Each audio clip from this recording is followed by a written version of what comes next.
अस्सलामुअलैकुम and a very good morning. जागो लाहौर में आप सबको खुश आमदीद कहते हैं। मैं हूं मुनीब आसिफ। मैं बिल्कुल ठीक ठाक हूँ। उम्मीद करती हूँ कि आप लोग भी जहाँ कहीं होंगे खैरियत से होंगे, अपना ख्याल रख रहे होंगे, साथ ही साथ अपने से जुड़े तमाम तर लोगों का भी ख्याल रख रहे होंगे। और बिलखसूस अपने हवाले से आपने जो इक़दाम उठाने हैं मौसम को बेहतर बनाने के हवाले से, माहौल को बेहतर बनाने के हवाले से, वो भी आप इक़दाम उठाते होंगे। तो जनाब आज कुछ बात करते हैं हमारी ज़मीन के हवाले से। कहते हैं कि हमारी ज़मीन ना इस वक्त 8 अरब से भी ज़ायद इंसानी आबादी का बोझ उठाए हुए हैं और ज़िंदगी का हर एक मैदान बहुत ज़्यादा सख्त और मुकाबले से भरपूर हो गया है। अब आपको अपना कोई बिज़नेस सेट करना है, कोई नौकरी ढूंढनी है या फिर तालीमी सरगर्मियों में टॉप करना है, आपको हर सूरत में ना बहुत ज़्यादा मुकाबला देखने को मिलता है। कंपटीशन बहुत ज़्यादा बढ़ गया है। छोटी से छोटी चीज़ का हसूल भी अब बहुत ज़्यादा मेहनत और मुकाबलेबाजी मांगता है।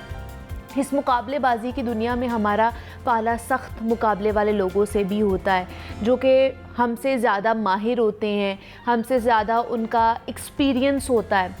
ऐसे में इंसान के अंदर हसद का एक जो अंसर है ना, ऑटोमेटिकली पैदा हो सकता है, जो कि बहुत ही फितरी चीज़ है। ये एक नेचुरल है और ये जो हसद करने का भी कह ले कि ये भी एक इमोशन ही है मुझे लगता है। मगर इस एनर्जी को आपने कैसे इस्तेमाल करना और कैसे इस जज्बे को अपने लिए कोई रुकावट नहीं बनने देना, इसका इन्हिसार आप ही पर होता है। और अगर आप चाहें तो ये काम बाखूबी सर अंजाम दे सकते हैं। याद रखें कि ज़िंदगी एक सख्त मुकाबला तो है ही, मगर इस ज़िंदगी को गुजारने के ना कुछ दरख्शा उसूल भी हैं जो कि बहुत ज़्यादा काबिल कदर होने चाहिए। अजीम इंसानी इक़दार का तकाज़ा यही है कि जनाब आप मुकाबलेबाजी के हसूल में ना अपनी पूरी कोशिश लगा दें, पूरी जान लगा दें, जिससे चाहते हैं आगे निकले, मगर कभी भी किसी का नुकसान करके नहीं, बल्कि एक अच्छे दोस्ताना तरीके से सीखते सिखाते हुए आगे बढ़ना चाहिए। कहते हैं कि जो ज़िंदगी है ना वो इज्तिमाइयत का नाम है और इज्तिमाइयत को कायम रखने के लिए हमें सहना आना चाहिए। हमारा ज़र्फ़ बहुत आला होना चाहिए और हमें ये याद रखना चाहिए कि अगर कोई हमसे ज़्यादा मेहनत कर रहा है ना, तो उसका हमारे से आगे निकलना ज़रूरी है। ये उसका हक है कि उसने मेहनत हमसे ज़्यादा की है तो वो हमसे आगे भी ज़रूर निकलेगा। क्योंकि किसी को अपने से आगे निकलता देखकर उससे हसद जैसे मनफी जज्बे में चले जाना कोई हल नहीं है कि आप उससे सिर्फ हसद कर रहे हो और आप कुछ भी नहीं कर रहे हैं, आप अपनी मेहनत भी भूल जाते हैं। बल्कि आप एक कदम आगे बढ़े और जो आपसे ज़िंदगी में आगे निकला है ना, उसको मुबारकबाद दें, उससे सीखें और फिर अपनी ज़िंदगी में मुनासिब तब्दीलियाँ लाकर तरक्की के सफ़र पर आप निकल पड़े। हसद बहुत बुरी चीज़ है। ये किसी और को नुकसान पहुंचाने से पहले आपकी अपनी ज़ात को नुकसान पहुंचाती, तो इसलिए इससे थोड़ा सा कह लें कि इज्तनाब करना चाहिए। तो ये जनाब हमारा पैगाम था जो हमने आपके साथ शेयर किया है। अभी आगे बढ़ते हैं और जनाब अब कुछ खाने पीने की आदत के हवाले से बात करते हैं, क्योंकि हम लोगों ने सेहतमंद भी तो रहना है और सेहतमंद रहने के लिए आपको पता है कि बहुत सारी चीज़ें आपको छोड़नी पड़ती हैं। सबसे पहले तो बाहर का जो प्रोसेस्ड फूड होता है या फिर जो जंक फूड हम खा रहे होते हैं, उनके ऊपर आपने कह लें कि कांटा लगाना है कि हमने वो नहीं खाना। उसके अलावा हमारा जब हम ये सोचते हैं कि अब हम डाइटिंग करेंगे या फिर अपने आप को थोड़ा सा स्मार्ट करने की कोशिश करेंगे, वेट लॉस करने की कोशिश करेंगे, तो उसमें हमने मीठी चीज़ें नहीं खानी है, हमने शुगर जो है ना उसका इंटेक नहीं करना, ज़्यादा नमक नहीं खाना है। लेकिन क्या आपको पता है कि जो हम चीनी नहीं भी खा रहे होते हैं ना, तो उसके अलावा भी बहुत सी ऐसी चीज़ें, बहुत से ऐसे कह लें कि इनडायरेक्टली प्रोपोर्शन टू शुगर वो चीज़ें होती हैं जो हम जिसका इनटेक कर रहे होते हैं, जिसमें हमारी रोटी चावल बाकी चीज़ें आ जाती है, जो कि वो जाकर हमारी बॉडी के अंदर वो कार्बोहाइड्रेट्स शुगर के अंदर ही कन्वर्ट हो जाते हैं। तो सिर्फ खाली चीनी को कह लें कि मना करना बात नहीं बनेगी, आपको उन चीज़ों से भी परहेज़ करनी पड़ेगी। तो आज हमने उन चीज़ों के ऊपर बात करनी है कि ऐसी कौन सी चीज़ें हैं जिनके अंदर कह लें कि साइलेंटली वो शुगर का ही कह लें कि नाम है दूसरा और वो शुगर का ही काम कर रही होती हैं। तो उसके ऊपर आज हमने बात करनी है और उस पर बात करने के लिए अमारा मुजाहिद हमारे साथ स्टूडियोज़ में मौजूद हैं, क्लिनिकल न्यूट्रिशनिस्ट एंड डाइटिशियन है। उनसे बात करते हैं। हमारा आपको वेलकम कहते हैं जागो लाहौर में। कैसी हैं आप? ठीक है अल्हम्दुलिल्लाह। कैसे हैं? मैं भी बिल्कुल ठीक ठाक। हमारा हमें तो ये है कि जनाब चीनी छोड़ दें, नमक छोड़ दें, उसका कोई अल्टरनेटिव ले लें, शक्कर ले लें, गुड़ ले लें, हनी ले लें, और हम शायद फिर वो वाली चीज़ों को ख़त्म कर देंगे। लेकिन ऐसे सीक्रेटली कौन सी चीज़ें जिनको कह लें कि वो भी चीनी ही है जो हम जिसका इंटेक कर रहे हैं? असल में यहाँ पे सबसे पहले जो समझने वाली चीज़ है ना वो ये है कि चीनी है क्या। हम लोग समझते हैं कि जो मीठा है वो चीनी है। हाँ, चीनी जिसको हम शुगर, जैसे आप शुगर कह रही थी, it is a basically form of carbohydrate. Okay. अब कार्बोहाइड्रेट के भी टाइप्स होते हैं। कार्बोहाइड्रेट में सिंपल कार्बोहाइड्रेट्स भी होते हैं, कुछ आप समझ लें शुगर रोटी में भी पाई जाती है, कुछ चावल में भी पाई जाती है, और कुछ शुगर्स होते हैं जो एडेड शुगर्स होते हैं, जिसको आप समझ लें टेबल शुगर, जो वाइट शुगर हम यूज़ करते हैं। इसके अलावा हाई फ्रुक्टोज कॉर्न सिरप है जो कि एक एडेड शुगर है जो बेवरेजेस में, जूसेस में, इन सारी चीज़ों में एडिशनली ऐड किया जाता है। तो अब यहाँ पे समझने वाली बात ये है कि कौन सी शुगर अवॉइड करनी है। As long as you are taking natural sugars भी होती हैं काफ़ी चीज़ों में, जैसे फलों में हो गई, फ्रूट्स वगैरह, इन सारी चीज़ों में, नेचुरल जूसेस में। तो उनकी अच्छी बात ये है कि वो सिर्फ आपको शुगर नहीं दे रहे, वो आपको साथ फाइबर भी देते हैं, उसके साथ कुछ वाइटामिन होते हैं, एंटीऑक्सीडेंट्स होते हैं। जब आप नेचुरल शुगर्स यूज़ कर रहे होते हैं, जब आप एडेड शुगर्स यूज़ कर रहे होते हैं तो वो आपको सिर्फ एम्प्टी कैलोरीज दे रहे होते हैं और कोई न्यूट्रिएंट्स नहीं होते।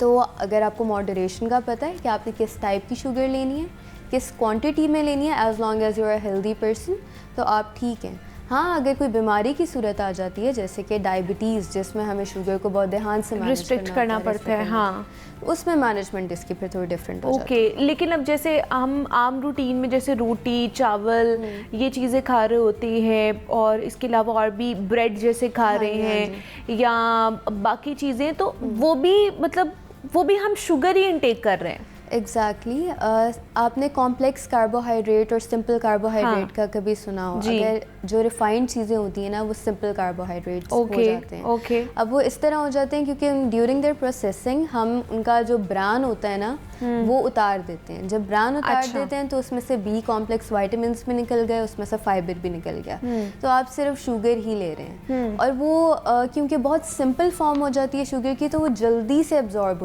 हो जाती है। जितना जल्दी वो अब्जॉर्ब होता है उतना जल्दी वो आपके इंसुलिन लेवल्स को, शुगर लेवल्स को स्पाइक अप करता है और आपको फिर खाने का दिल करता है कुछ ना कुछ। इसी की जगह अगर आप कॉम्प्लेक्स कार्बोहाइड्रेट लें, जिस तरह के होल व्हीट, या आप समझ लें जिसको हम चोकर गंदम कहते हैं, कि उसका ब्रांड जो है ना वो साथ ही आने दें, तो वो थोड़ा सा टाइम भी लेगा डाइजेस्ट होने में भी, आपको थोड़ी फुलफिलमेंट भी देगा, फाइबर भी देगा, न्यूट्रिएंट्स भी देगा। तो इसी की जगह आपको कॉम्प्लेक्स कार्ब्स की तरफ आना चाहिए। अच्छा, मतलब ये रोटी, चावल, तो फिर चावल का क्या करें? चावल तो वो वाइट वाले चावल हम खा रहे होते हैं, तो उसका अल्टरनेट क्या हो सकता है? ब्राउन राइस कंपैरेटिवली ज़्यादा अच्छे हैं। Brown rice. लेकिन अच्छा, एक ना मिथ भी आप समझ लें कि हम ना इतना शुगर से डर गए हैं कि हम कहते हैं बस शुगर निकल जाए, शुगर निकला। हाँ, तो ऐसी बात नहीं है। एक हेल्दी इंसान अगर है तो हमारी तो 60% एनर्जी जो है मैक्रो न्यूट्रिएंट्स वो हमें कार्बोहाइड्रेट से मिलती है। एग्जैक्टली। अगर आपको पता हो कि आपने किस तरह के कार्बोहाइड्रेट यूज़ करने हैं, जिस तरह के अभी मैंने आपको कॉम्प्लेक्स कार्बोहाइड्रेट्स का बताया, तो कोई मसले वाली बात ही नहीं है। जब आप लॉन्ग टर्म में दूसरे कार्बोहाइड्रेट्स लेते हैं ना, जो जिस तरह की रिफाइंड चीज़ें हैं, फिर वो आगे जाके कॉन्स्टिपेशन और इस तरह के मैदे के मसाइल और मसाइल की वजह बन जाती है। ठीक है, लेकिन फिर आजकल ये है कि आप जी ग्लूटेन फ्री फूड के ऊपर चले जाएं, आप घर में भी ग्लूटेन फ्री चीज़ों का इस्तेमाल करें, तो ये ग्लूटेन फ्री है क्या और इससे क्या फ़ायदा होता है कि आप ग्लूटेन फ्री अगर हम आइटम्स या फूड्स ग्रुप यूज़ करना शुरू कर दें तो क्या हम ज़्यादा सेहतमंद रहेंगे? अच्छा, इसमें ये है कि ग्लूटेन फ्री एक कंडीशन है, मेडिकल कंडीशन से लिए क्या ग्लूटेन इंटॉलरेंस, उसमें तो ये होता है कि आपकी जो बॉडी है वो उसको डाइजेस्ट ही नहीं कर पा रही होती। ये ग्लाइडन प्रोटीन होती है। ग्लूटेन जब आपकी बॉडी में डिग्रेड होता है तो फिर वो आगे उसको प्रोसेस नहीं किया जा रहा होता। Other than that, if you are healthy person, ज़रूरी नहीं है कि आप कम्प्लीटली ग्लूटेन फ्री पे शिफ्ट हो जाएं। एक्चुअली यहाँ पे होता है कि एक ट्रेंड आ जाता है, फिर आप ट्रेंड को फॉलो करने लग जाते हैं कि अच्छा जी आजकल ट्रेंड है कि ग्लूटेन फ्री पे जाना है तो ग्लूटेन फ्री पे चले जाते हैं। कार्ब्स कट करने हैं तो हम सभी कार्ब्स कट कर देते हैं, लेकिन उसकी बेसिकली पीछे से थोड़ी साइंस भी देखनी होती है कि क्या आपको ज़रूरत है उसकी या नहीं। तो as long as you are healthy person, you don't have to shift to completely gluten free diet. अच्छा, ठीक है, लेकिन अगर अगर किसी ने जो हेल्दी पर्सन है वो भी अगर ग्लूटेन फ्री जाना चाहता है तो वो कौन कौन सी ऐसी चीज़ें हैं जिनको वो कह लें कि रिप्लेस कर सकता है, और ग्लूटेन फ्री में कौन कौन सी डाइट आ जाती है आपकी? सीरियल्स में सबसे पहले तो सीरियल्स ही जो बेसिक चीज़, प्रोटीन में तो इसका कोई चक्कर ही नहीं है ग्लूटेन का। अच्छा। प्रोटीन वाली चीज़ों में सीरियल्स में ही ज़्यादा होता है कि थोड़ी सी परेशानी होती है कि कौन सी ग्लूटेन फ्री चीज़ें हैं जिनको हम टारगेट करें। तो सबसे अच्छा ऑप्शन है राइस सीरियल, चावल में ग्लूटेन नहीं होती, तो या तो आप चावल का आटा यूज़ कर लें, अच्छा, या आप सिंपल चावल वगैरह यूज़ कर लें। इसके अलावा और भी मकाई या इस तरह की चीज़ें होती हैं जो इस तरह के लोग यूज़ कर रहे होते हैं, जो ऑलरेडी सीलिएक डिजीज़ में होते हैं, जो पेशेंट्स होते हैं जिनको वैसे ही नहीं डाइजेस्ट हो रही होती। लेकिन अगर मैं अपने पर्सपेक्टिव की बात करूँ, as long as you healthy you don't have to shift to a completely gluten free diet. आप रोटी को फजूल में क्यों निकाल रहे हैं अपनी डाइट से, जबकि आपको ज़रूरत है उसकी, आपकी बॉडी को ज़रूरत होती है। और जिस तरह का हमारा कल्चर है, हमारी सोसाइटी है, हम लोग तो रोटी ही खाते हैं यहाँ पे तो खाई ही जाती है। तो आप बेसिक स्टेपल जो अपना है वो एक तरह से एक्सक्लूड कर रहे होंगे। तो वो नहीं हमें करना चाहिए।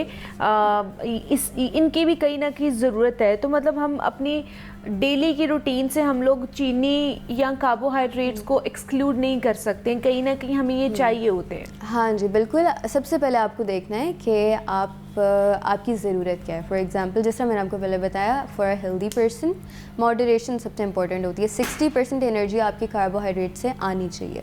कार्बोहाइड्रेट का टाइप आप डिसाइड कर लें, आप कॉम्प्लेक्स कार्बोहाइड्रेट की तरफ चले जाएं, आप हेल्दी रहेंगे। हाँ, अगर आपको कोई कंडीशन है जैसे कि डायबिटीज़ आ जाती है तो उसमें फिर कार्ब्स हम थोड़े मज़ीद कम कर देते हैं और उनकी टाइप को हम और डिफरेंट कर देते हैं। बल्कि हम इसकी पूरी मेडिकल न्यूट्रिशन थेरेपी करते हैं जिसमें हम कंसिस्टेंट कार्बोहाइड्रेट देते हैं उनको। अगर 3 वक्त का खाना खा रहे हैं, 4 वक्त का खाना खा रहे हैं तो उसमें ग्राम्स एक जैसे देते हैं ताकि ज़्यादा स्पाइक अप ना हो उनकी शुगर। और अगर बहुत से लोगों को आजकल मैदे का बहुत मसला होता है और अगर आपको स्टमक प्रॉब्लम है, मैदे का मसला है, तो उन्हें फिर किस तरह की डाइट पे चले जाना चाहिए? क्या उन्हें भी कार्बोहाइड्रेट रिस्ट्रिक्ट कर लेने चाहिए, चीनी रिस्ट्रिक्ट कर लेनी चाहिए, या उन्हें फिर क्या खाना चाहिए क्या नहीं खाना चाहिए? डिपेंड करता है मैदे का मसला क्या चल रहा है। फॉर एग्जांपल ज़्यादातर मैदे में तेज़ाबियत होती है, ब्लोटिंग होती है, इस तरह की होती है।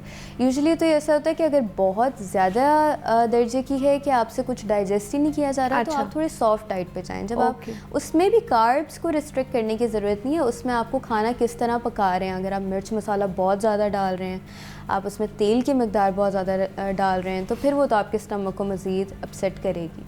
हाँ, अगर आप जो है बाकी चीज़ें सही रखते हैं, जो चीज़ें मैंने आपको बताई हैं, तो वो मैदे के लिए इतना नुकसानदेह नहीं है।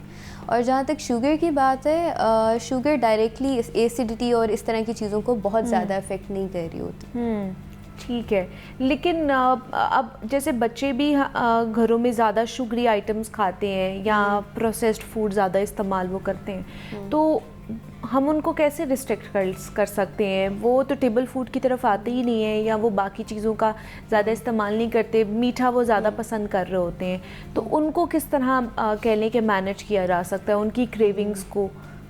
जी देखें, इसका सबसे आसान हल ये है कि अगर आप अपने बच्चों को चाहते हैं कि वो ना खाएं, वो ये सारी चीज़ें रिस्ट्रिक्ट कर दें, तो सबसे पहले आपको ख़ुद भी करना पड़ेगा। इट्स नॉट प्रैक्टिकली पॉसिबल कि आपके घर में खाने के वक्त सारे कार्बोनेटेड बेवरेजेस सब पी रहे हैं और एक बच्चा आके मांगता है तो आप उसको कहते हैं नहीं बेटा आप नहीं पी सकते, अच्छी चीज़ नहीं है। तो हम सब पी रहे हैं तो उसका मज़ीद दिल करेगा। तो अगर आप बच्चे की डाइट अच्छी करना चाह रहे हैं तो वो चीज़ें इंट्रोड्यूस ही ना कराएं। बच्चे का टेस्ट आपको डेवलप कर रहे होते हैं, उसकी हैबिट्स आपको डेवलप कर रहे होते हैं। तो जैसे जैसे वो बड़ा होता है आप हर किस्म का टेस्ट उसको इंट्रोड्यूस कराएं, चाहे वो सब्जियां हैं, चाहे वो फल हैं, रोटी है। जैसे जैसे वो बड़ा होगा उसका ख़ुद टेस्ट डेवलप होगा। तो दूसरा, अगर अब हो चुका है इस तरह का मामला कि अब बच्चे मांग रहे हैं ये सारी चीज़ें, तो फिर इसका यही हल है कि आप फिर घर में ना ही लाएं। एडेड शुगर्स की बात करी हूँ, नेचुरल शुगर्स में कोई मसला नहीं है, वो तो बच्चों को बिल्कुल ज़रूरी भी होता है, बैलेंस डाइट का हिस्सा होता है वो। अच्छा, लेकिन ये जो शुगर हमारे घरों में यूज़ हो रही होती है, वाइट शुगर, इसका ऑल्टरनेट क्या हो सकता है? अब बहुत से लोग कहते हैं जी शक्कर और गुड़ का भी कोई फ़ायदा नहीं, वो भी सेम ही है। उसका मतलब अगर आप उसके पर शिफ्ट भी कर जाएंगे तो वो भी उसकी भी कह लें कि कैलोरीज थोड़ा बहुत एक आधी चीज़ों का फ़र्क है और वैसे ही है वो। एग्जैक्टली। तो फिर क्या करें? एक चीज़ ऐसी है कि एक रिफाइंड प्रोसेस्ड हुई हुई है, एक प्रोसेस्ड नहीं हुई हुई, तो ऑब्वियसली वो चीज़ ज़्यादा बेहतर है जो प्रोसेस नहीं हुई हुई। तो गुड़ की, शक्कर की अगर हम बात करें तो वो इस लिहाज से फ़ायदेमंद ज़रूर है कि इट इज़ नॉट प्रोसेस्ड। हाँ, कैलोरीज के मामले में तो कैलोरीज वो इक्वल ही देती है। अच्छा, वो तीनों की इक्वली कैलोरीज। एग्जैक्टली, आपको बस ये कि रिफाइंड और नॉन रिफाइंड का जो है वो थोड़ा सा फ़र्क आ जाता है। तो मॉडरेशन में लें, कोई मसले वाली बात नहीं है। चाहे वो आप कोई भी चीज़ लें, अगर आप म्यान रवी इख्तियार करते हैं तो वो आपको नुकसान नहीं देती। मसला तब हो जाता है जब आप एक चीज़ ज़रूरत से ज़्यादा और बहुत ज़्यादा यूज़ कर लेते हैं। तो शुगर का तो वैसे ही यही मामला होता है कि हमारे यहाँ बहुत ज़्यादा पसंद करते हैं, तो वो फिर वैसी ही ज़्यादती हो जाती है उसकी खाने में। तो अगर हम बिल्कुल ही इसको एक्सक्लूड कर देते हैं वाइट शुगर को, मतलब सपोज़ कि अगर हमने हफ्ते के लिए इसको बिल्कुल नहीं खाया, तो क्या हमारी बॉडी के ऊपर उसका कोई असर होता है या हमें नज़र आता है? एग्जैक्टली होता है। अगर आप कम्प्लीटली एक्सक्लूड कर रहे हैं शुगर को, आपका सबसे पहले आपका वेट जो है, आपको वो, अगर आपका वेट ऊपर नीचे है, आपको सही होता हुआ नज़र आएगा। अक्सर आपकी बहुत ज़्यादा अनहेल्दी, आप समझ लें क्रेविंग भी हो रही होती है शुगर्स की, वो भी आपको नॉर्मलाइज होती हुई नज़र आएगी। काफ़ी चीज़ें हैं कि स्किन आपको अच्छी होती हुई नज़र आएगी, इसके काफ़ी फ़वाइद हैं। ये मैं उस केस में बात कर रही हूँ अगर आपकी अनहेल्दी अटैचमेंट है शुगर के साथ, आप बहुत ज़्यादा ले रहे हैं। अच्छा। अगर आप मॉडरेशन में ले रहे हैं तो कोई मसला नहीं है। बस वही बार बार मैं मॉडरेशन पे जोर देती हूँ, क्योंकि जब तक मॉडरेशन होती है चीज़ें ठीक होती हैं। ज़्यादा जब आप लेकर जाते हैं तो वो ख़राब होती है। तो वो ख़राब होती है। तो नेचुरल अगर स्वीटनर्स या कह लें कि शुगर की तरफ जाना है, तो वो सिर्फ क्या हमारे पास फ्रूट्स ही हैं? नेचुरल की बात करें तो हनी है, फ्रूट्स हैं इसमें, और नेचुरल शुगर्स में ज़्यादा यही चीज़ें आती हैं कि फ्रूट्स ले लें, हनी ले लें, या इस तरह की चीज़ें। बाकी डिज़र्ट्स आ जाते हैं, चॉकलेट्स वगैरह, वो तो वो एडेड में आते हैं। नेचुरल में यही चीज़ें आती हैं जो कुदरती तौर पर मीठी चीज़ें हैं। मतलब फ्रूट्स खा लें। एग्जैक्टली, फ्रूट्स खा लें। फ्रूट्स में भी हमारे पास कौन से लिमिटेड वो हैं कि आप सिर्फ एक दो खा सकते हैं। एक सीज़न में इतने ज़्यादा फ्रूट्स होते हैं, यू कैन हैव वैरायटी। आप हर खाने के बाद कोई डिफरेंट फ्रूट ट्राई कर लें। आप गुड़, शक्कर वगैरह भी यूज़ कर सकते हैं, वो भी एक तरह से आप समझ लें जागरी, कोई इतना वो आर्टिफिशियल चीज़ नहीं है जो हेल्दी ना हो। It is good source as long as you are taking it in. बच्चों को देनी चाहिए ये?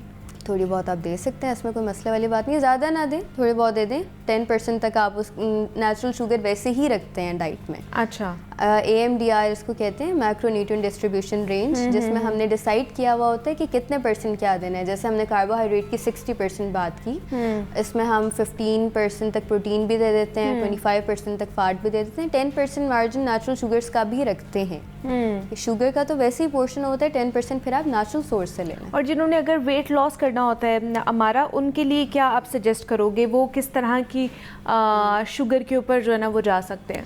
मतलब अच्छा, सपोज अगर मैंने वेट लॉस करना है तो मैं क्या करूं फिर कि शुगर वाली चीज़ें मैं नहीं खाऊंगी, कितनी खाऊंगी, या बहुत ज़्यादा मैनेज करके खानी पड़ेंगी मुझे? अगर आपको मैनेज करके खानी पड़ेंगी तो फिर यही है कि आपका जो शुगर इनटेक है वो लिमिटेड होगा। अच्छा, और उसमें हम वो चीज़ें डालेंगे। फॉर एग्जांपल अगर आप बहुत रैपिड वेट लॉस करना चाह रही हैं और 0 कैलोरीज पे जाना चाह रही हैं, तो आजकल ऑल्टरनेटिव स्टेविया है। Stevia as a plant extract, 0 calories हैं। आप अक्सर लोग यूज़ कर रहे होते हैं उसको एज ऑल्टरनेट, वो यूज़ कर सकते हैं। अच्छा। वरना नेचुरल शुगर्स वाली चीज़ें हैं कि आपको मीठा खाना भी है तो आप फ्रूट वगैरह की उसमें चली जाएँ, उस फॉर्म में ले लें। मतलब फ्रूट्स वगैरह। अच्छा, और बहुत से कहते हैं कि अगर आपको नेचुरल क्रेविंग हो रही है कुछ मीठे की, तो आप खजूर खा लें। खजूर इज बेस्ट कह लें कि ऑप्शन है कि आप वो खा सकते हैं। उसके अलावा फिग्स हैं, आप वो खा सकते हैं। बिल्कुल बिल्कुल, ये सारी वही नेचुरल सोर्सेज में ही आती हैं चीज़ें जिनकी आप बात करिए, तो ये आप ले सकते हैं। ठीक है कि नेचुरल जो कह लें कि शुगर है उसकी तरफ आप जाएं। ये जो चीनी वाइट वाली हम इस्तेमाल कर रहे होते हैं उसका कम से कम इस्तेमाल कर लें। और जो बाकी जैसे रोटी है, चावल, नूडल्स, उसके अलावा डबल रोटी का इस्तेमाल कर रहे होते हैं, इनको छोड़ के आप होल व्हीट की तरफ आ जाएं, वो ज़्यादा बेहतर है अगर आपने सेहतमंद ज़िंदगी गुजारनी है। तो हमारे साथ हमारा मुजाहिद मौजूद थी। हमारा thank you so much for coming here. और जनाब अब कुछ तालीमी मैदान के हवाले से बात कर लेते हैं। और महकमा तालीम की तरफ से मुख्तलिफ़ इनिशिएटिव्स लिए जा रहे हैं ताकि जो मयार तालीम है उसको बेहतर बनाया जाए। हमारे दौर में बल्कि अभी तक ये मामलात रहे हैं कि जनाब मैट्रिक है वो दो तर्ज पे होते हैं, या तो साइंस में मैट्रिक किया जाता है या फिर आर्ट्स में मैट्रिक किया जाता है। अब एक और थर्ड ऑप्शन भी बच्चों के पास आने वाली है कि आप मैट्रिक इन टेक भी कर सकते हैं। जदीद तकाज़ों को मद्देनज़र रखते हुए ये इनिशिएटिव्स लिए जा रहे हैं। मेरे ख्याल से बहुत अच्छा इनिशिएटिव हैं, इक़दामात हैं जो कि महकमा तालीम की तरफ से उठाए जा रहे हैं कि बच्चों को नई नई चीज़ों के साथ आशना कराया जाए। और बताया ये जा रहा है कि लाहौर समेत पंजाब से 2 लाख बच्चों ने मैट्रिक टेक में दाखिले के लिए रजिस्ट्रेशन भी करवा ली है। तो ये है कि आप इसके ऊपर बात करते हैं और कब तक किसकी रजिस्ट्रेशन होगी, इसमें आगे जाके क्या क्या मामला तय पाएंगे, इस पर बात करने के लिए आतिफ परवेज़ हमारे साथ स्टूडियो में मौजूद है। आतिफ, आपको वेलकम कहते हैं जागो लाहौर में। कैसे हैं आप? ठीक हैं? मैं ठीक हूँ, आप कैसे? मैं भी बिल्कुल ठीक ठाक। आतिफ, जैसे मैं बात कर रही थी कि पहले 2 ऑप्शंस होते थे, या तो तीन होते कंप्यूटर साइंस। हाँ, कंप्यूटर साइंस पे था, 3 होते थे, अब 4 हो गए। बच्चों के पास टेक का ऑप्शन भी आ गया। अच्छा, इसमें भी जो है आगे 3 अच्छा, इसमें भी कैटेगरीज है। फैशन डिजाइनिंग है, एग्रीकल्चर है और उसके साथ हेल्थ है। अच्छा, तो 3 ऑप्शन है, 3 मजीद नए ग्रुप्स जो हैं वो ऐड किए गए हैं। तो हमने देखा है कि जब ये छोटी क्लास में बच्चों की तादाद ज़्यादा होती है, जैसे जैसे ऊपर जाते जाते हैं तो आउट ऑफ स्कूल चिल्ड्रन जो है उनकी तादाद में इजाफा होता जाता है। और मैट्रिक में अगर बात की जाए लाहौर बोर्ड की तो 3 लाख के करीब बच्चे होते हैं और आधे इसमें से फेल हो जाते हैं, और जो आधे बचते भी हैं उनके लिए लाहौर में कॉलेज में इतनी जगह नहीं होती कि वहाँ पर तालीम हासिल कर सकें। तो उनको फिर ये टेक्निकल एजुकेशन जो है ये फराहम करने का फैसला किया गया है। और इब्तदाई तौर पर जो मैट्रिक टेक है इसका आगाज़ किया गया और कहा जा रहा है कि आगे जाके इंटर में भी जो है इसी स्ट्रीम को कैरी किया जाएगा कि जो बच्चे मैट्रिक में पढ़ेंगे और उनको लगेगा कि ये प्रोफेशन जो है उनको चूज़ करना है, और इंटर के बाद अगर किसी के पास मज़ीद जो है हायर एजुकेशन की ऑप्शन नहीं है तो वो आसानी से सर्टिफाइड जो एजुकेशन के बाद जो जॉब या प्रोफेशन का आगाज़ कर सकता है।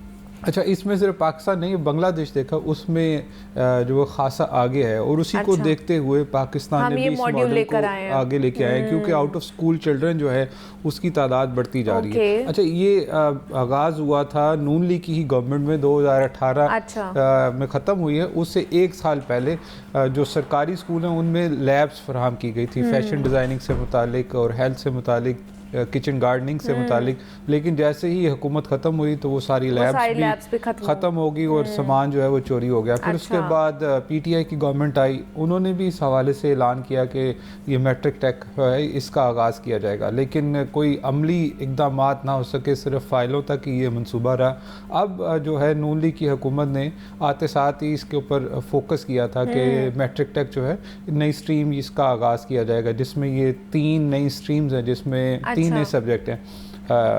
एग्रीकल्चर है, उसके साथ फैशन डिज़ाइनिंग और हेल्थ है। तो ये बच्चे जो मैट्रिक में या मिडिल के बाद जब मैट्रिक में आएंगे तो उनके पास आर्ट्स, साइंस और कंप्यूटर साइंस के साथ साथ ये 3 ऑप्शन भी मौजूद होंगे कि वो इन सब्जेक्ट्स में से भी ऑप्ट कर सकते हैं मज़ामीन को।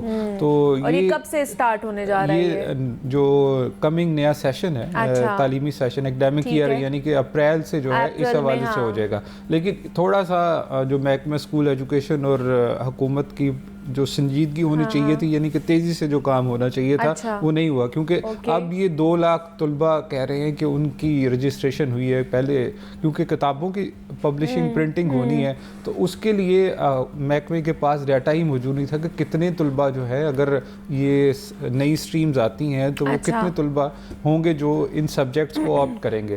तो फिर जब वज़ीर तालीम और महकमा स्कूल एजुकेशन की जानिब से ये end of almost end of academic year चल रहा है तो इसका आगाज़ किया गया कि बच्चे बताएं, और स्कूलों से उन्होंने डाटा हासिल किया तो 2 लाख के करीब कहा जा रहा है कि रजिस्ट्रेशन करवाई है। तो अब ये डाटा जो है इसी की बुनियाद पर किताबों की प्रिंटिंग की जाएगी। अच्छा, अभी प्रिंटिंग हो रही है। तो ये नेक्स्ट मंथ जो फरवरी में कहा जा रहा है कि फेब में जो है इनकी प्रिंटिंग हो जाएगी, शुरू होगी, और नया सेशन शुरू होने से पहले जो है वो इस किताबों की तैयारी कर ली जाएगी, ताकि बच्चे अगर सरकारी स्कूलों को महकमा स्कूल एजुकेशन की जानिब से मुफ्त किताबें फराहम की जाती हैं सही तमाम सरकारी स्कूलों को। तो जो ये नई स्ट्रीम्स हैं इसके हवाले से किताबें पहले से तो मौजूद नहीं हैं, तो अब ये फ़ैसला किया गया है जैसे इसकी मंजूरी मिली है तो किताबें भी प्रिंट करवा ली जाए। तो अब ये ऑर्डर जो है महकमा स्कूल एजुकेशन की जानिब या PMIU की जानिब से जो टेक्स्ट बुक बोर्ड को दिया जाएगा और किताबों की प्रिंटिंग का आगाज़ होगा, और ये कहा जा रहा है कि 1 से 1.5 माह में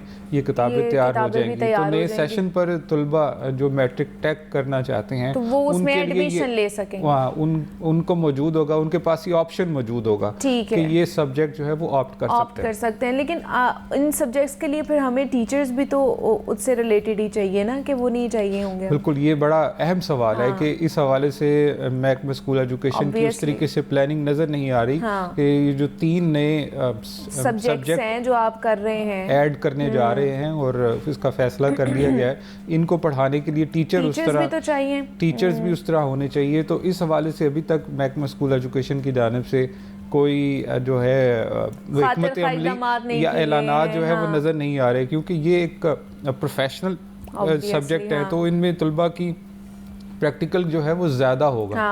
तो इस हवाले से अभी तक जो है वो कुछ पता नहीं लग रहा था। हम टेक्स्ट बुक बोर्ड और महकमा स्कूल एजुकेशन ने ये तो ऐलान कर दिया है कि अगले तालीमी साल से पहले जो है ये सारे शुरू किया जाएगा, और साथ साथ ये भी कहा है कि तमाम तालीमी बोर्ड्स को भी आगाह कर दिया है कि वो अगले साल से जो इन 3 नए मज़ामीन को देखते हुए सवालिया पर्चे भी तैयार करेंगे। तो टीचर्स वाला जो एलिमेंट है वो बड़ा अहम है, क्रिटिकल है, क्योंकि जब तक टीचर्स मौजूद नहीं होंगे तो बच्चे पढ़ेंगे कैसे? तो ये लग तो यही रहा है कि मेकशिफ्ट अरेंजमेंट होंगे। जैसे हमने देखा है माजी में तर्जुमातुल कुरान का एक सब्जेक्ट आया था, उसके लिए कारी टीचर होने चाहिए थे लेकिन मौजूद नहीं थे, तो फिर उन्होंने इस्लामियात वाले ही पढ़ाना शुरू कर देते हैं। यही इसी तरीके से लग रहा है कि जो पहले से मौजूद टीचर्स हैं उन्हीं को ये जिम्मेदारी दे दी जाएगी एक्स्ट्रा, जो बायो को पढ़ाते हैं वो हेल्थ को पढ़ा देंगे, एग्रीकल्चर या हेल्थ को ऐसे करना शुरू कर देंगे। तो यही महकमा स्कूल एजुकेशन जो है मेकशिफ्ट अरेंजमेंट पर जाएगा, क्योंकि नए टीचर्स की भर्तियों के हवाले से अभी तक कोई मुस्तकिल टीचर्स भर्ती होने नहीं। तो जो टीचर्स भर्ती किए जाने हैं वो आर्जी बुनियादों पर हैं और उनकी तादाद 12,000 है, लेकिन वो इन स्ट्रीम्स के हवाले से जो है अभी तक क्लियर नहीं है। ये भी महकमा स्कूल एजुकेशन ने मंजूरी ले ली है हुकूमत से कि 12,000 टीचर्स जो है, जो टीचर्स की शॉर्टेज है उनको पूरा करने के लिए वो भर्ती करने हैं। अच्छा, ये इम्प्लीमेंटेशन फिर जितने भी पंजाब के स्कूल हैं सब में हो जाएगी? जी बिल्कुल, नया जब तालीमी साल शुरू होगा, जो तमाम हाई स्कूल्स हैं ये इन्हीं को देखते हुए तमाम पंजाब से डाटा हासिल किया है कि 2 लाख तलबा जो हैं जिनका इस हवाले से रुझान है कि वो मैट्रिक टेक करना चाहते हैं, तो ये उनका डाटा उन्हीं को देखते हुए तो ये तमाम हाई स्कूलों में इन सब्जेक्ट्स इसकी नेक्स्ट जो एजुकेशनल ईयर स्टार्ट होगा मार्च या अप्रैल से, उसके बाद ये स्टार्ट हो जाएगा।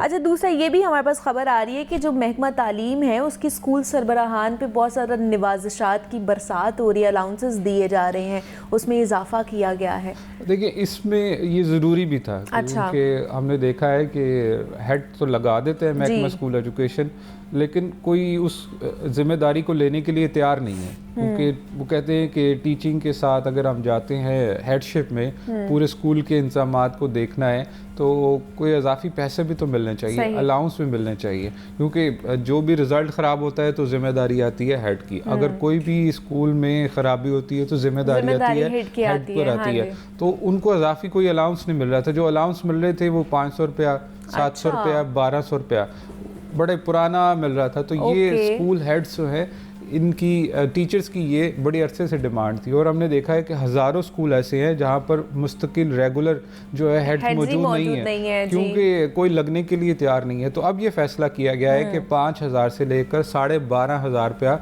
ये खसूसी अलाउंस जो है वो हेड्स को दिया जाएगा। तो इसकी भी मंजूरी ले ली गई है और उम्मीद करते हैं कि ये हेड्स जो अब लग जाएंगे, और उसके बाद मेयार तालीम जो है, जो असल हर शहरी देखना चाहता है कि सरकारी स्कूलों का जो मेयार तालीम है उसमें बेहतरी आए।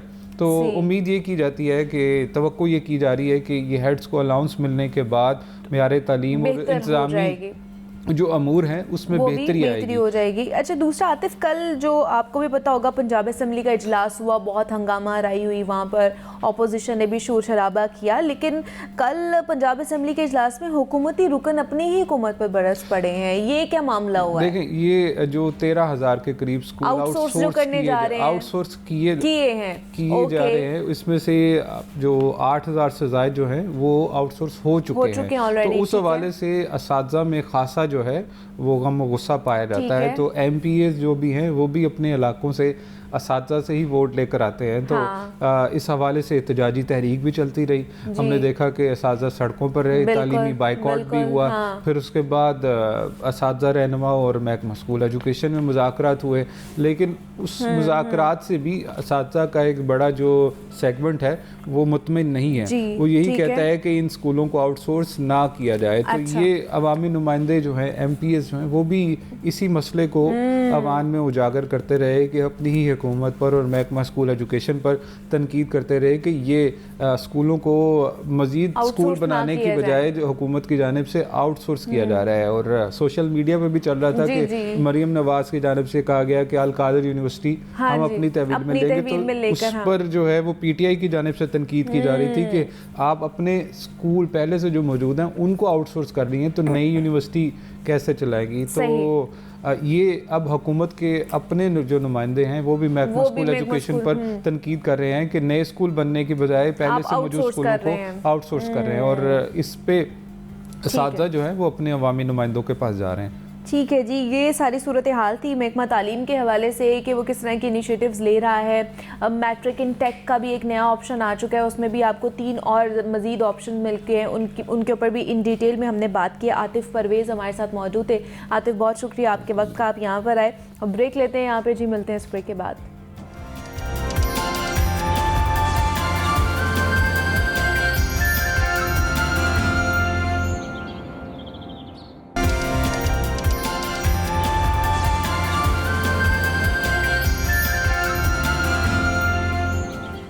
वेलकम बैक टू जागो लाहौर। जनाब, अब कुछ बात कर लेते हैं पंजाब हुकूमत के हवाले से और ख़ास तौर पर जो सहूलियात मुहैया की जा रही हैं हुकूमती सतह पर, या फिर उनकी वजह से जो अवाम कह लें कि दरबदर ठोकरें खा रही है। आप हस्पताल चले जाएं, सरकारी हस्पताल, आपको लंबी लंबी लाइनों में लगना पड़ता है। आपको तारीखें 3-3, 4-4 महीने बाद की मिलती हैं क्योंकि सहूलियात ना होने के बराबर हैं हमारे सरकारी हॉस्पिटल्स में। और खुदा ना खास्ता अगर आपको हार्ट का मसला आ जाता है, दिल का मसला आ जाता है और अगर आपको हार्ट ट्रांसप्लांट कराना पड़ता है तो उसकी तरफ तो बिल्कुल भी आप कह लें कि बात भी नहीं कर सकते हैं कि आपको सरकारी हॉस्पिटल से इस चीज़ की सहूलत मिले, क्योंकि वहाँ पर बिल्कुल नहीं हो रही है। हार्ट ट्रांसप्लांट नहीं हो रहे हैं वहाँ पे। जो मैकेनिकल हार्ट ट्रांसप्लांट होता है उसके बारे में कह लें कि बिल्कुल बात भी नहीं की जा रही है कि ये इतना बड़ा मसला है। दिल के अमराज बढ़ते जा रहे हैं हमारे पाकिस्तान में,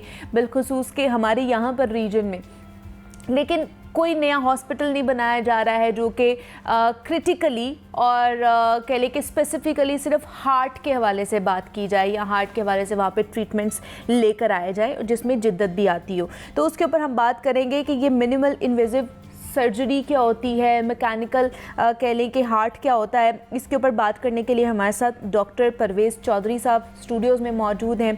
हार्ट ट्रांसप्लांट सर्जन हैं और मिनिमल इन्वेजिव सर्जरी के भी एक्सपर्ट हैं। तो डॉक्टर साहब, आपको वेलकम कहते हैं जागो लाहौर में। कैसे हैं आप? ठीक है, मैं बिल्कुल ठीक हूँ, thank you for having me. और उसके साथ साथ बिलाल चौधरी ने भी हमें ज्वाइन किया है, नुमाइंदा लाहौर न्यूज़ है। बिलाल, आपको भी वेलकम कहते हैं जागो लाहौर में। डॉक्टर साहब, सबसे पहले आप ही से बात करना चाहूँगी, ये जो मैकेनिकल हार्ट ट्रांसप्लांट की बात हम कर रहे हैं, इनविजिबल मिनिमल इनविजिबल सर्जरी की हम बात करें, ये होती क्या है? ये दो, वैसे मैं मैकेनिकल हार्ट एक प्रोसीजर है। अच्छा। कि आप हार्ट फेलियर के पेशेंट्स को, जो कि आजकल इंडिया में लोग जा रहे हैं करवाने, जी। तो वो आप करती हैं। यहाँ पे पाकिस्तान में मैंने स्टार्ट किया था, जिसमें मुझे 17 इम्तियाज़ भी मिला। हाँ। कराची में, ठीक है, सिंध गवर्नमेंट मुझे लेके ओके। वो पाकिस्तान में कहीं नहीं हो रहा। अच्छा। मिनिमली इन्वेसिव एक टेक्निक है कि बजाय ओपन हार्ट सर्जरी के जो आपने कन्वेंशनल देखा हुआ है, मैं मिनिमली इन्वेसिव सर्जरी भी यहाँ पे लेके आया हूँ पाकिस्तान में। अल्हम्दुलिल्लाह, ये अल्लाह ने मुझे दिया शरफ कि मैं हार्ट सर्जरी करता हूँ बगैर चेस्ट ओपन किए। क्या बात है। हाँ जी। तो अगर उस पे एक चीज़ पे मैं पिक करूँ, फ़र्क क्या है अगर दोनों में, आप कन्वेंशनल सर्जरी में देखें और मिनिमली इन्वेसिव हार्ट सर्जरी में। अभी आपका एक दोस्त ही है एंकर जहाँ, मुझे यकीन है, मैं नाम नहीं लूँगा उनको, मैं जानता हूँ उनको, बड़ा क्लोज, वो मेरे पेशेंट भी हैं। अच्छा। आप भी जानते होंगे। अच्छा। उनको अब हार्ट सर्जरी चाहिए। अब वो कहता है मैंने सर्जरी नहीं करवानी क्योंकि मुझे 6 महीने या साल दो। हार्ट सर्जरी 6 महीने या साल नहीं देती। अच्छा। लेकिन ओपन चेस्ट हम करते हैं ना, तो 3 महीने तक हम आपको कुछ नहीं करने देते, गाड़ी भी नहीं चलाने देते। ओके। उसका डैमेज इतना ही होता है कि जैसे अगर आप सड़क क्रॉस कर रही हैं तो एक गाड़ी ने आपको हिट किया, ठीक है, तो वो जितना डैमेज होगा ये इतना डैमेज हम करते हैं ओपन हार्ट सर्जरी से। पूरी की पूरी फैमिली तबाह हो जाती है, क्योंकि हमारे 60 से 70% लोग ऐसे हैं। हार्ट सर्जरी बेजाते खुद कुछ भी नहीं है, सब ऐसे ही है जैसे आपका टायर फ्लैट हुआ, टायर बदली कर दिया, उसके बाद हार्ट में कुछ नहीं है, ना इसमें फीलिंग है, ना ये कंट्रोल करता है, ना ये आपकी ज़िंदगी को चेंज करता है। लेकिन जब आप स्टर्नम काट देते हैं तो 3 महीने के लिए ना वो कुछ कमाई कर सकते हैं, और हमारे 60-70% पॉपुलेशन ऐसी है जिनके पास 3 महीने की रिजर्व नहीं पड़ा हुआ। बेशक। तो मैं वो अपने एंकर दोस्त को कह रहा था, मैंने कहा मैं तेरे को शर्त से कहता हूँ कि जिस दिन तू सर्जरी करेगा ना, 7वें दिन उसके बाद, एग्जैक्ट 7 दिन के बाद तू अपना शो रन कर ले। अच्छा। ये इतना फर्क है दोनों में, मिनिमली इन्वेसिव में और ओपन में। ओके, ठीक है।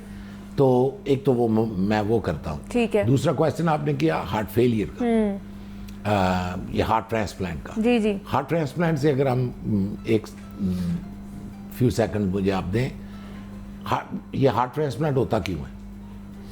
हम कार्डियक केयर में, हार्ट में जितनी भी हम केयर प्रोवाइड करते हैं वो 2 कामों के लिए करते हैं, या हार्ट फेलियर प्रिवेंट कर रहे होते हैं या हार्ट फेलियर ट्रीट कर रहे होते हैं। ठीक है। इस वक्त हमारे पास कोई रजिस्ट्रेशन का सिस्टम नहीं है पाकिस्तान में कि किसी इमरजेंसी में भी रजिस्टर हो रहा हो कि कितने हार्ट फेलियर के पेशेंट आए। लेकिन एस्टिमेटेड है कि over 45 age 30% patient will go into heart failure. Okay. ये इतना ह्यूज नंबर है मुल्क का, और फिर जब ये हार्ट फेलियर में चले जाते हैं, इनका कॉस्ट बर्डन इतना है सोसाइटी पे कि एक तो वो कमाऊ पुत्र होता है, उसके बाद उसको लेके भी डॉक्टर के पास हर हफ्ते हर महीने जाना, ये भी किसी के बंदे की काम है, वो भी उसके साथ बंदा है, ये खुद ट्रैवल नहीं कर सकते। तो उसकी ट्रीटमेंट का अभी तक हम सिर्फ मेडिकली मैनेज कर रहे हैं। ठीक है। साइंस में अगर आप देखें या स्टैंडर्ड ऑफ केयर जो दुनिया में हो रहा है, हम कम से कम 30 से 40 साल पीछे, बहुत पीछे, बहुत ज़्यादा। तो ये मैं मैकेनिकल हार्ट लेके आया था NICVD कराची में। ओके। वो अनफॉर्चुनेटली प्रोग्राम बंद हो गया। अच्छा। तो अब बिलाल भाई के साथ मिलके, ये मेरे वो क्या होते हैं आपके ब्रांड एम्बेसडर भी हैं। तो हम हार्ट फेलियर को ये कह रहे हैं कि लोगों को पता तो हो ना, यानी मैं और कुछ नहीं कहता, ये भी नहीं कहता कि मेरे से आगे कोई ट्रीट करवाए। ठीक है। लेकिन 30 साल से उम्र जिनकी ज्यादा है, सही, जिसकी भी 30 साल से उम्र ज्यादा है, वो एक एको जरूर करवा ले। ओके। क्योंकि 30% चांस ये है कि तेरे को हार्ट की वजह से मरना है। अच्छा। और इसका एक तो होता है ना कि गाड़ी खराब होगी तो ठीक करवानी है, ये जब खराब हो चुका है, हार्ट फेलियर में जा चुका है, तो फिर हमारे पास कोई खास ऑप्शन नहीं बचता है कि हम आप अगर हम मैकेनिकल हार्ट लगाएं, वो इंडिया में 4-5 करोड़ का मतलब वो समझ लें कि एक नकली हार्ट ही है ना वो। बिल्कुल मैकेनिकल हार्ट है, बिल्कुल, और कुछ भी नहीं, और कुछ भी नहीं है वो। तो वो भी मैं मिनिमली इन्वेसिव करता हूं। अच्छा, वो भी आप और वो भी हमने पंजाब में हो रही है ये कि नहीं हो रही? पंजाब में अभी हमने, very happy that you asked that question. It took me about year, मैं उमर हॉस्पिटल में हूँ यहाँ पे जॉर्ज टाउन में। ठीक है। It took us about a year. अभी हमने पूरी टीम डेवलप कर ली है। ठीक है। एलवैड आ गए। अब हम किसी को ज़रूरत हो, और हार्ट फेलियर की ट्रीटमेंट सिर्फ एलवैड या मैकेनिकल हार्ट ही नहीं है, उसको सर्जिकल मैनेजमेंट किया जाता है, उसको स्टेंट की जा सकती है। सिर्फ लोगों को अप्रोच करना चाहिए। पूरे पाकिस्तान में इस वक्त कोई भी nominated standard heart failure program नहीं है। सही, एक भी। लेकिन मैं अब बिलाल आपसे ये चीज़ पूछना चाहूँगी, ठीक है डॉक्टर साहब बड़ा अच्छा काम कर रहे हैं, बट ये अभी चीज़ प्राइवेट सेक्टर में है, लोग अफोर्ड नहीं कर सकते हैं कि प्राइवेट सेक्टर से जाके वो ये मिनिमल इन्वेसिव सर्जरी कराएं या मैकेनिकल हार्ट सर्जरी करवाएं। लोग तो इन्हिसार करते हैं कि वो हुकूमती सतह पर जाके वहाँ से जो सहूलियात मैसर हों, उन्हें वहाँ से सेहत की सहूलियात अच्छी मिलें, तो गवर्नमेंट इस हवाले से कोई इनिशिएटिव नहीं ले रही है कि वो कोई हार्ट का इक्विप्ड जो है ना वो हॉस्पिटल बनाने की तरफ भी जाए? देखिए मुनीबा, ये जो आज का टॉपिक है ये कार्डिक सर्जरी के पॉइंट ऑफ व्यू से बहुत ज़्यादा अहमियत का हामिल है। हम कार्डिक सर्जरी की बात कर रहे हैं और आपको पता है कि इस वक्त पाकिस्तान के अंदर सबसे ज़्यादा जो अमवात हैं ये इस्केमिक डिजीज़ और कार्डियोवास्कुलर डिजीज़ की वजह से हो रही हैं। सबसे ज़्यादा अमवात हार्ट डिजीज़ की वजह से हो रही हैं। लेकिन पंजाब में एक पंजाब इंस्टीट्यूट ऑफ कार्डियोलॉजी है, फैसलाबाद है, पंजाब इंस्टीट्यूट वज़ीराबाद है, इसी तरह ये हॉस्पिटल्स हैं, लेकिन इनके अंदर कार्डिक सर्जरी की जो सहूलियत है वो तकरीबन ना होने के बराबर है। तो अभी भी जो मेरी इन्फॉर्मेशन है इसके मुताबिक जो पंजाब इंस्टीट्यूट ऑफ कार्डियोलॉजी है, यहाँ पे अगर आप बाईपास करवाने के लिए जाए जो कि ओपन हार्ट सर्जरी है, तो इसके लिए तकरीबन आपको कोई 1 साल की लाइनों में लगना पड़ता है। कम अज़ कम की मैं बात कर रहा हूँ, यहाँ पे आपको 2 से 3 साल भी लग सकते हैं। मीनवाइल क्या होता है, आपके दिल का जो स्ट्रक्चर होता है उसके जो वेरिएशंस होती है वो चेंज हो चुकी होती है। समटाइम आपको फिर से एक दफ़ा जो प्रोसीजर वो दोबारा कराने पड़ते हैं। लेकिन इशू ये चीज़ है कि हम अभी तक सिर्फ जो रवायती इलाज मौजा है, कन्वेंशनल जो ट्रीटमेंट है उस पर चल रहे हैं। हम एडवांसमेंट पे क्यों नहीं जा रही? अगर डॉक्टर साहब बाहर से आए हैं, इनके पास एक वो स्किल है कि ये मिनिमल। दूसरा उन्होंने सिंध में काम किया है, पाकिस्तान के अंदर ही है ना सिंध, वहाँ पे काम करके आए हैं। आप वहाँ पे देख सकते हैं कि कैसा काम किया है। ओपन हार्ट सर्जरी है जिसमें आप मिनिमल इन्वेसिव सर्जरी के तौर पे आप उनको छोटे छोटे सुराख करके अगर आप उनका ट्रीटमेंट कर सकते हैं, बजाय कि वो 3 माह बेड पे रहे, अगर वो 3 हफ्तों के अंदर रिकवर हो जाता है तो और आपको इससे अच्छी और क्या बात है। मैं इस चीज़ पे फोकस करवाना चाहता हूँ पंजाब गवर्नमेंट का कि वो चीज़ों को इस्टेब्लिश करे, ना इनको ना ले, लेकिन वो किसी और डॉक्टर्स को लेके किसी को तैयार करें। देखिए ये बात हो रही है हम लोगों की, ठीक है? अगर खुदा ना खास्ता कल में से किसी को भी होता है तो जिसने बाहर नहीं जाना उसने अपना पाकिस्तान में तो कराए ना, इधर कराना है।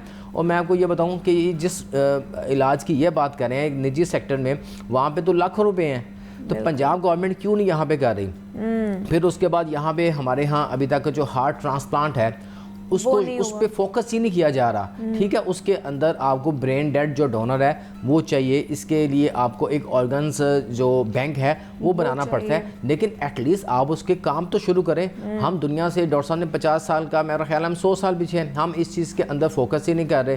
फिर उसके बाद मैकेनिकल जो हार्ट है ये हमारे नेबर्स में शुरू हो चुके हैं, हमने मसनूई दिल पे काम ही शुरू नहीं किया। देखें जब आपके पास इंफ्रास्ट्रक्चर है तो आप उसको डेवलप करना शुरू करें।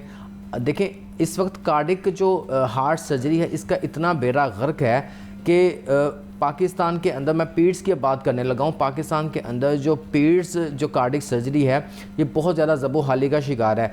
मैं इस पे अप्रिशिएट करता हूँ वज़ीर-ए-आला पंजाब मरियम नवाज शरीफ को कि उन्होंने एक वज़ीर-ए-आला Punjab children heart surgery programme शुरू किया, ठीक है? अब ये देखें उन्होंने प्रोग्राम शुरू किया, ठीक है, पैसे भी दे रही हैं, बहुत अच्छा काम कर रही है, यहाँ तक मैं उनको अप्रिशिएट कर रहा हूँ। अब वो जितने बच्चे हैं ना उन सब का ट्रीटमेंट किधर हो रहा है? कहाँ पे हो रहा है? निजी हॉस्पिटल में। वो क्यों जी? वो बैरिया में हो रहा है, वो इत्तेफाक में हो रहा है, वो शरीफ मेडिकल सिटी में हो रहा है, वो एक दो और प्राइवेट में हो रहा है, ये सरकार में क्यों नहीं हो रहा? वो इंसेंटिव डॉक्टर्स को उधर तो दे रहे हैं, ये जो पब्लिक सेक्टर के हॉस्पिटल्स हैं इनको क्यों नहीं दे रहे हैं? हाँ। ठीक है, अगर इनको चाहिए कि ये वो जो पैसा इतना उधर दे रहे हैं वो अपने जो PAC है इसको डेवलप करें, वो चिल्ड्रन अस्पताल के जो प्रोफेसर हैं उनको दें। मुझे इंफॉर्मेशन मिली रात को कि चिल्ड्रन हॉस्पिटल्स के अंदर 11,000 से ज़ायद जो सर्जरीज हैं वो पेंडिंग हैं, ठीक है? उसके अंदर हार्ट की भी हज़ारों सर्जरीज हैं जो पेंडिंग हैं, ठीक है? वहाँ पे जो लोग बच्चे जो जाते हैं उनको ट्रीटमेंट ही नहीं मिल रहा। तो ये मखसूस जो बच्चों को हार्ट सर्जरी प्रोग्राम्स में कर रहे हैं निजी हॉस्पिटल्स में, अच्छी बात है, ये है तो अप्रिशिएट वाली बात, चलो कुछ ना कुछ तो काम हो रहा है। लेकिन यह है कि अपने पब्लिक सेक्टर के हॉस्पिटल को स्ट्रेंथन करें ना। ये तो शॉर्ट टर्म पॉलिसी हो गई ये जिस पे ये काम कर रहे हैं। लॉन्ग टर्म पॉलिसी ये है कि अपने जो हॉस्पिटल्स हैं पब्लिक सेक्टर के, पंजाब इंस्टीट्यूट ऑफ कार्डियोलॉजी उसको स्ट्रेंथन करें, जो चिल्ड्रन हॉस्पिटल है उसकी कार्डिक वार्ड है उसको बेहतर करें। अभी मुझे इन्फॉर्मेशन ये भी मिली कि हमारे यहाँ जो कार्डिक सर्जरी के जो डॉक्टर्स हैं वो बहुत ज़्यादा नापेद हैं, अच्छा ना होने के बराबर है, चूँकि डिफ़िकल्ट सर्जरीज हैं। डॉक्टर्स बहुत कम इस साइड पे आते पीच हैं। के तो एनेस्थीसिया डॉक्टर्स भी नहीं है, एनेस्थीसिया के डॉक्टर्स नहीं हैं, फिर अमला भी यहाँ पे मौजूद नहीं है। कि अब हमें अपनी सेहत को प्रायोरिटाइज करने की ज़रूरत है। और ये जो कार्डियक केयर के हवाले से हम बात कर रहे थे, इसके हवाले से हमें, मेरे ख्याल से हमें गवर्नमेंट को ना फौरी तौर पर इक़दामात उठाने चाहिए। हमारे साथ डॉक्टर परवेज़ चौधरी साहब मौजूद थे, बिलाल चौधरी हमारे साथ मौजूद थे। आप दोनों का बहुत शुक्रिया कि आप दोनों यहाँ पर आए। और एक ब्रेक लेते हैं, मिलते हैं इस ब्रेक के बाद।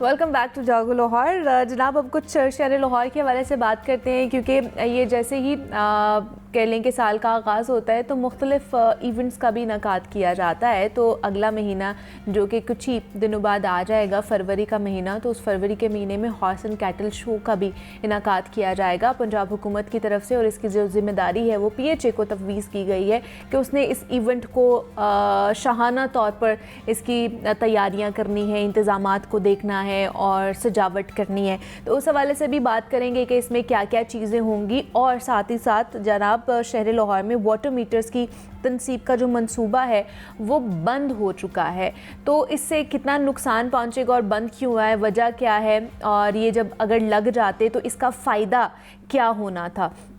तो इस पर बात करने के लिए हमारे साथ ज़ैनुल आबिदीन स्टूडियोज़ में मौजूद हैं, नुमाइंदा लाहौर न्यूज़ है, उनसे बात करते हैं। ज़ैन, आपको वेलकम कहते हैं जागो लाहौर में। कैसे हैं आप? ठीक है, अच्छा हूँ मैं, आप बताएं। मैं भी बिल्कुल ठीक ठाक। ज़ैन, सबसे पहले तो ये हॉर्स एंड कैटल शो के हवाले से बताइए, नेक्स्ट मंथ में होने जा रहा है, कब स्टार्ट होगा, कैसी तैयारियाँ चल रही हैं उसकी? देखें मुनीबा, फरवरी का महीना बहार के मौसम का महीना होता है और इस महीने को पूरी दुनिया में सेलिब्रेट किया जाता है जहाँ जहाँ पे भी बहार का मौसम आता है। और हम बड़े खुश नसीब हैं कि हमें ये बहार का मौसम मिलता है जिसमें एयर क्वालिटी इंडेक्स भी कुछ बेहतर होता है। अच्छा। तो हर साल की तरह इस साल भी जो ये हॉर्स एंड कैटल शो जिसको मेला मवेशियाँ भी बोला जाता है, ये उसके इनकाद का फ़ैसला किया गया है। तकरीबन 2 हफ्ते तक ये जो मेला है ये जारी रहेगा। अच्छा। 9 फरवरी से इसका आगाज़ होने जा रहा है और ये 23 फरवरी तक जो मेला है ये जारी रहेगा। 2 हफ्ते का ये टाइम बनता है।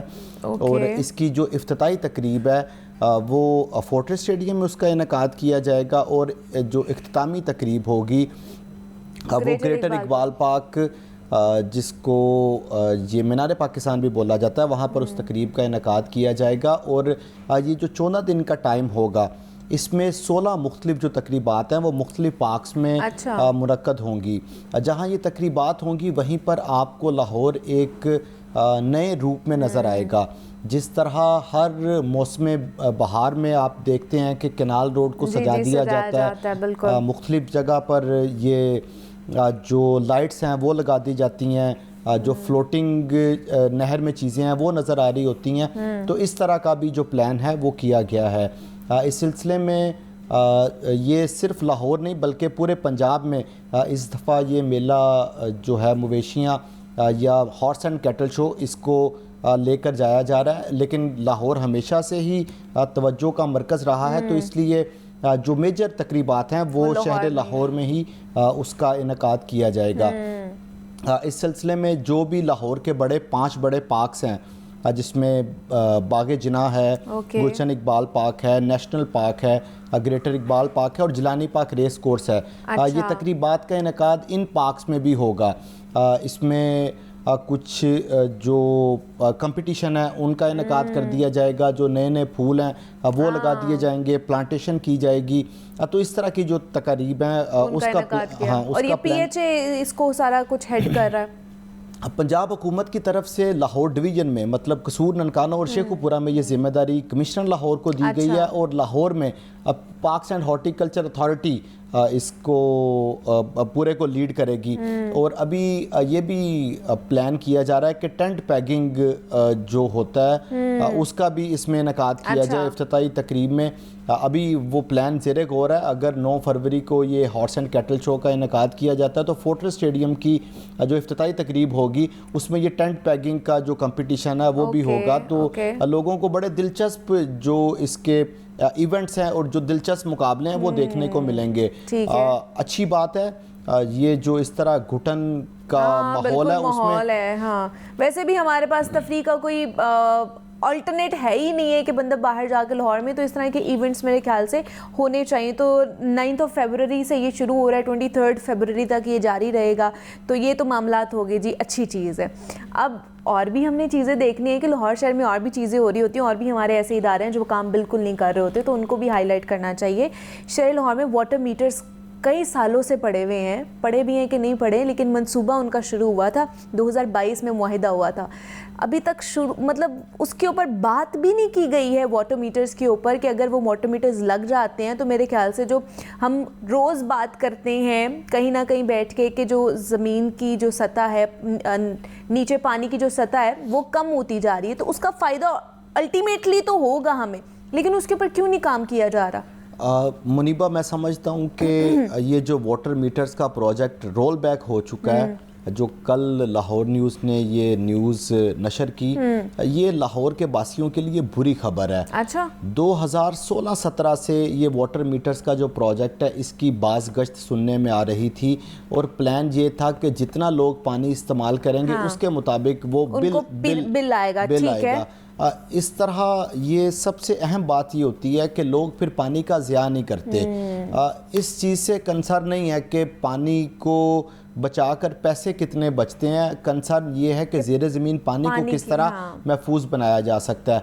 2016-17 में इस प्रोजेक्ट को कंसीव किया गया कि लाहौर के जो 7 लाख वाटर कनेक्शंस हैं उनके ऊपर ये वाटर मीटर्स लगा दिए जाएं। 2016 से 2020 तक ये 4 साल तक बहस मुबासा चलता रहा कि कौन सा मोड इख्तियार किया जाए। अच्छा। जितनी भी हुकूमतें आईं उन्होंने आके बड़ी एफर्ट की कि वाटर मीटर्स लग जाने चाहिए।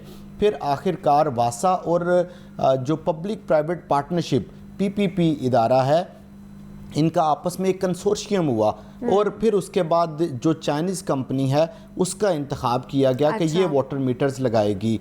इस सिलसिले में एक तकरीब का इनेकाद भी किया गया जिसमें इस चाइनीज़ कंपनी के जो CEO हैं, हनान अंजुम आई थिंक उनका नाम है, और दूसरी तरफ मोहम्मद तनवीर थे, वासा के MD थे। उन्होंने मुआहदे पर दस्तखत किए। साबिक वज़ीर आला पंजाब उस्मान बुज़दार उस तकरीब में मौजूद थे, और जब ये इस मुआहदे के ऊपर दस्तखत हो गए तो उसके बाद हुकूमत ने बड़े तमतराक से इस अमर का ऐलान किया कि ये वाटर मीटर्स का प्रोजेक्ट जो कि पूरे पाकिस्तान में किसी जगह पर नहीं था, ये हमारा क्रेडिट है। हम वाटर मीटर्स लाहौर के वाटर कनेक्शंस के ऊपर लगाएंगे। और मुझे जो याद पड़ता है आपके ही प्रोग्राम में हमने इस मंसूबे की बड़ी तारीफ की कि ये बड़ा अच्छा प्रोजेक्ट है। सबसे अच्छी बात ये है कि लोगों में एहसास जिम्मेदारी पैदा होगा कि हमने पानी का ज़िया नहीं करना। अगर हम पानी का ज़्यादा करेंगे अल्टीमेटली मीटर की रीडिंग ज़्यादा होगी, हमें बिल ज़्यादा पे करना पड़ेगा।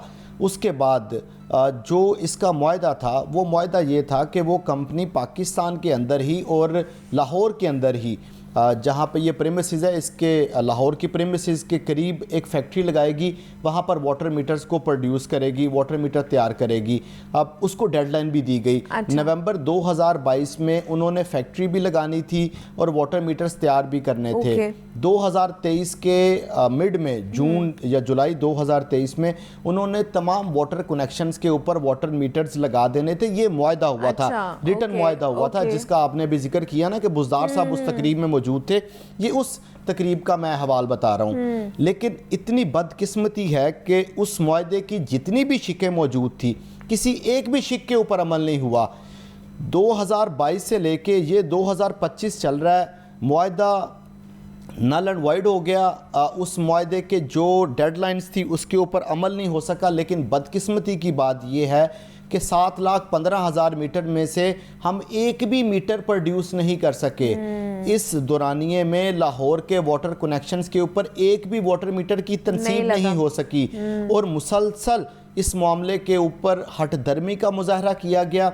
हुकूमत की तरफ से भी और जो जिस कंपनी को शॉर्ट लिस्ट किया गया उसकी तरफ से भी। अथॉरिटीज़ तो माजी में भी बनती रही है। आबे पाक अथॉरिटी हमारे सामने है, जिसके ऊपर हमने बेशतर प्रोग्राम्स भी किए। क्या किया उसने? कुछ भी नहीं किया। अब नई आप वाटर एंड सैनिटेशन अथॉरिटी बना देंगे, वो क्या करेगा? मैं कह रहा हूँ कि वाटर एंड सैनिटेशन अथॉरिटी आप बना देते हैं, वो अथॉरिटी ने काम तो पानी के मुतल्लिक ही करना है ना। हाँ। तो पानी तो आप ख़त्म किए पानी तो आप ख़त्म किए जा रहे हैं। तो जब पानी के साथ ये हशर करेंगे, ये हाल करेंगे, तो ये अथॉरिटीज़ बनाने का कोई फ़ायदा नहीं है। इदारों को मजबूत करें और जो हमारे पास ज़खायर मौजूद हैं, जो अल्लाह ताला की नेमतें मौजूद हैं, उसका बेहतर इस्तेमाल करें। की जो ज़रूरत है ना जिन चीज़ों की, उन प्रोजेक्ट्स को आगे लेकर जाना चाहिए। सड़कें, ये पुल और ये बाकी चीज़ें तो बनती रहेंगी।